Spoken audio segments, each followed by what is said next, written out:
and welcome back to my channel. I hope you're all doing well out there. And today we're going to head back to the year 1988 for a film that's directed by my favorite horror director. But before we get into this, do me a favor. Like, comment, and subscribe. I greatly would appreciate that. Also, as always, a shameless plug for my TeePublic store. I'll leave a link for that in the description box below if you're so inclined to check that out. And today we are going back to 1988 for John Carpenter's They Live. Yes. Now, me and Dale _A from the Bat and Spider podcast. If you're not subscribed to Bat and Spider's podcast, head over to Spotify or Apple Podcasts and subscribe. Check them out on Instagram. They're also on X. Great guys. Me and Dale are really good friends. We live in the same neighborhood. We hang out quite a bit. And we got to do something we haven't got to do since the year 2020 or 2021. My wife's away with her parents and my son. So we had an all-day movie marathon on Saturday. And this past Saturday, and we watched movies from 9:30 in the morning until 1:30 in the morning. We just went all day, and we got 8 movies in, which you'd think you'd be able to get more in. It just depends on the time, length of the movies. And it was a great day, and this is one of the ones we've watched. And I realized I've never reviewed They Live, and I love John Carpenter, and this is a movie I've seen many, many times over the years. So I'm thinking, let's do this. Let's talk about John Carpenter's They Live. Now, John Carpenter wrote and directed this film, scored the film, produced the film. But he didn't write it under his name. He wrote it under a pseudonym, Frank Armitage. That's how he, and this is based on a short story called 8 O'Clock in the Morning by Ray Nelson. Now, this came out November 4th of 1988. It's rated R. It's an hour and 34 minutes long, had a budget of $3 million, and upon release, it opened at number 1, and it made $13.4 million. So it made some money, considering the budget. After Big Trouble in Little China 86, Carpenter was kind of burnt out on the studio system, and he signed a 2-picture deal with Alive Films, and they would give him $3 million per movie, and he could have total creative control. And the first one was Prince of Darkness in 87, and this was the second one in 88, They Live. And in this film, cast-wise, we got a great little cast here. We got Rowdy Piper, yes, the wrestler. John Carpenter was a big fan of WWF and wrestling in general, and he approached Piper for this role, though originally he wanted Kurt Russell, but he had just worked with Kurt Russell a bunch, and I think Kurt Russell was busy with Tequila Sunrise. So he was looking for somebody that has that everyman quality, looks like he'd seen life, been through it. And Rowdy Piper definitely looks like the everyman, blue-collar guy. I mean, he's stacked and he's jacked up, especially in this movie, and he was a professional wrestler, and I always loved Rowdy Piper as a kid. I remember watching him all the time. But he does project that blue collarness, like this everyman who's seen a lot, and he's just trying to live his American dream, as he even says in the film. So he plays Nada in this film. Keith David, the great Keith David, reteaming with Carpenter off of The Thing, plays Frank, another working class guy just trying to get his piece of the American dream. Meg Foster plays Holly Thompson. She is a program director for the cable company, which we find out is heavily involved with the main problem of this movie.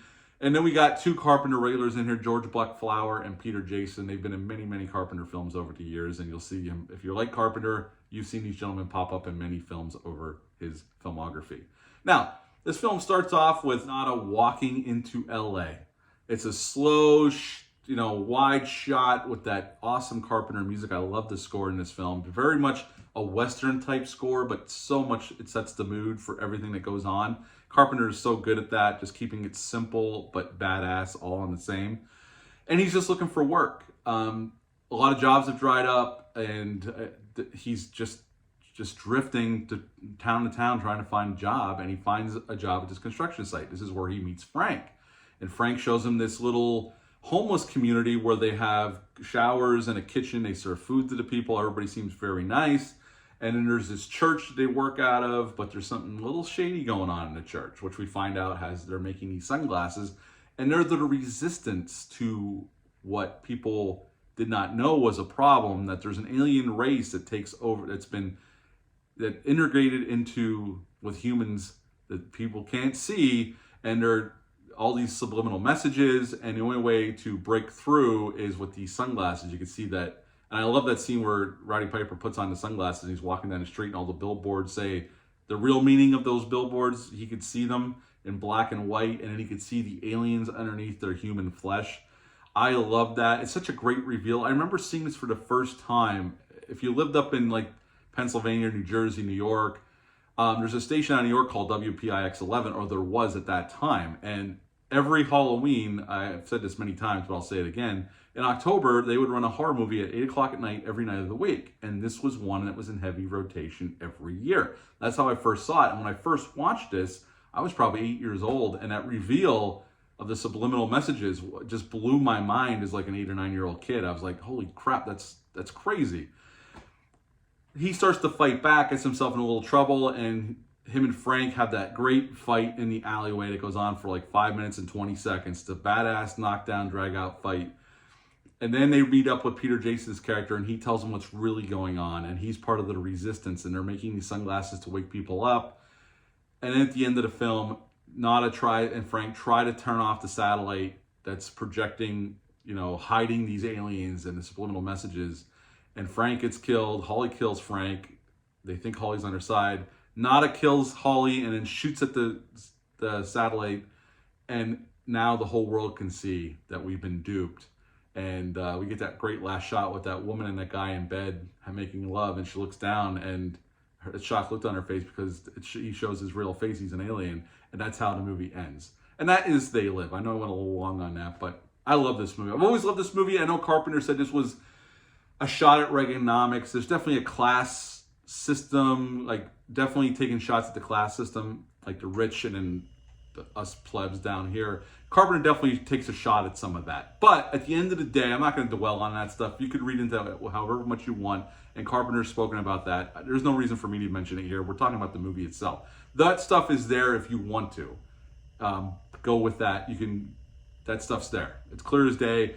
It's not hiding it. It's right there in front of you.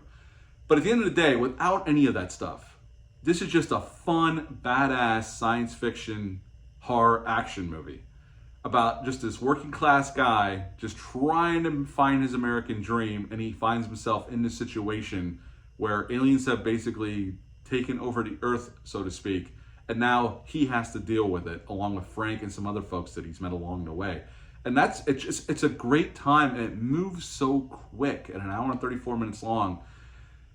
I mean, yeah, you get that slow opening, but I love it. It starts off so quiet, and by the end, everything just goes nuts, and it's chaotic, and there's people getting shot, and they're throwing grenades, and then that great ending when he shoots the satellite and gives the finger to the helicopter that's trying to give him orders. Just fun, great stuff that Carpenter's so good at. And, besides that political stuff and the economic stuff, at the end of the day, it's a very simple movie, but so fun and so well done, so well shot. The cinematography is great. The editing choices, that fight is badass. And I've always really liked this movie. I don't really have much negatives about this film, honestly. So let's get into some trivia. This was shot in LA over 8 weeks, in and around LA. Rowdy Piper came up with that bubblegum line when he walks into the bank and says, I've come here to chew bubblegum and kick ass, and I'm all out of bubblegum. That was Rowdy Piper's line. He came up with that. Carpenter even credits him with that. The fight took 3 weeks to rehearse between Piper and Keith David. And they shot the whole thing. There was no stunt doubles. It was just Keith David and Rowdy Piper. And the fight lasts 5 minutes and 20 seconds. John Carpenter's actually the voice when you hear it go, sleep. Sleep, that's John Carpenter.